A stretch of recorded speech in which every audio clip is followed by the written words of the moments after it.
সব কর্মচারী, police, TSR তাদের বেতন দ্বিগুণ আড়াইগুণ।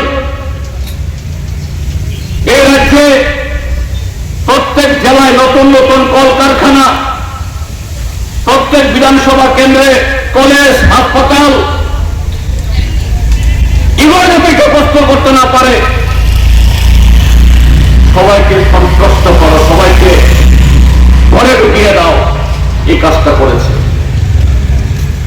তারপরে 5টা বছর মানুষ যখন তাদের স্বরূপ ধরে ফেলল, 2023 ইংরেজি অনিবার্যভাবে তাদের পরাজয় এটা নিশ্চিত। নতুন শিকারী মোড়া, ত্রিপুরা মথা, ত্রিপুরার যে 1967 ইংরেজিতে টিউজের জন্ম হয়েছিল, লাল সাদা চিনি না, কারোর তলে থাকি না, এই স্লোগান তুলে আমরা দেখেছি সেই উপজাতি যুব সমিতি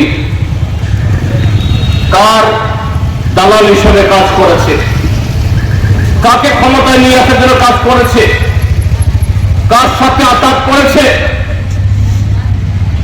আঘাত করেও বামফ্রন্টকে, কমিউনিস্টদেরকে হটানো যায় না। শেষ পর্যন্ত সন্ত্রাসবাদী টিএনএর সাথে গোপন চুক্তি করে 1988 ক্ষমতায় তারা এসেছিল।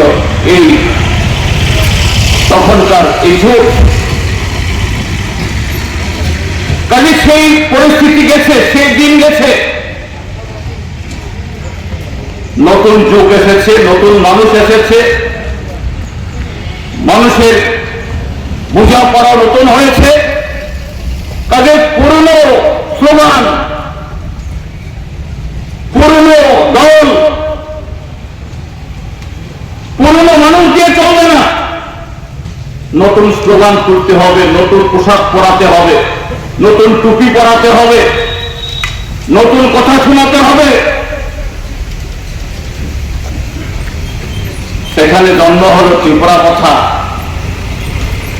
তার আগে আইপিএফটি,